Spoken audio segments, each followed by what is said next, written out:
Nous avons un projet avec l'Agence nationale de rénovation urbaine, avec l'ANRU, dans un programme qui est celui-là certes régional et donc moins ambitieux financièrement, mais qui nous permettra quand même de bénéficier de 2,8 millions d'euros pour faire en sorte que le centre historique et le quartier des Ferrages, qui est un quartier populaire, puissent évoluer, que l'on puisse avoir une action à la fois sur l'architecture, mais aussi sur le commerce de proximité.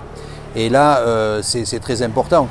Nous avons dans le centre historique, nous avions 34 commerces qui étaient fermés.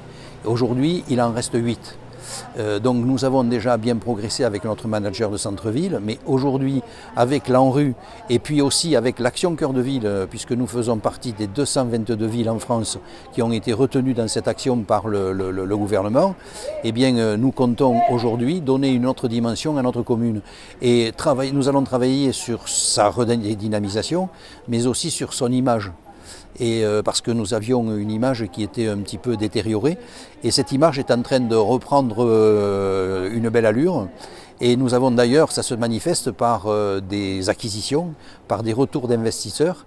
Et je vous disais tout à l'heure que nous avions des commerces qui avaient réouvert. Nous avons aussi pas mal d'immeubles qui sont aujourd'hui achetés par des investisseurs pour nous faire des logements qui seront des logements de qualité. Et donc là aussi, je vous le disais, sur le plan de l'architecture, le plan de l'urbanisme, eh bien, nous menons une action qui sera, je l'espère, au terme de ce mandat, payante. Lorsque je parle de l'image, nous avons plusieurs secteurs qui faisaient que l'image était détériorée. C'est que nous avons un très beau patrimoine, mais qui était laissé à l'abandon. Donc nous avons, au cours du mandat précédent, engagé toute une action de revalorisation de ce patrimoine. Et aujourd'hui, nous allons continuer. Nous faisons faire toute une série d'études sur un patrimoine religieux qui est particulièrement riche sur Tarascon. Les études pour savoir exactement ce que nous devons faire pour pouvoir les remettre en valeur. Nous avons aussi mis une action toute particulière sur la sécurité, parce que les tours opérateurs disaient que Tarascon était une ville insécure et qu'il fallait l'éviter. Donc aujourd'hui, on revoit venir des touristes, même si cette année, à cause du Covid, il y a eu une situation qui était peu favorable au tourisme, mais nous avons eu des touristes et nous avons eu une mobilisation de tous les acteurs de Tarascon pour bien les accueillir. Nous allons refaire aussi les boulevards de ceinture.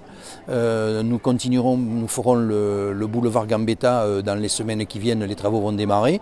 Et voilà, nous avons toute une série d'actions qui sont menées sur le plan de l'architecture, sur le plan de la sécurité, sur le plan de l'urbanisme, sur le plan de la culture, parce que là aussi nous menons sur le plan culturel toute une action qui fasse qu'on puisse trouver notre place, une identité culturelle au milieu de ce triangle d'or que constituent Arles, Avignon et Nîmes. Mais nous essaierons de trouver notre identité pour que nous puissions aussi exister sur le plan culturel.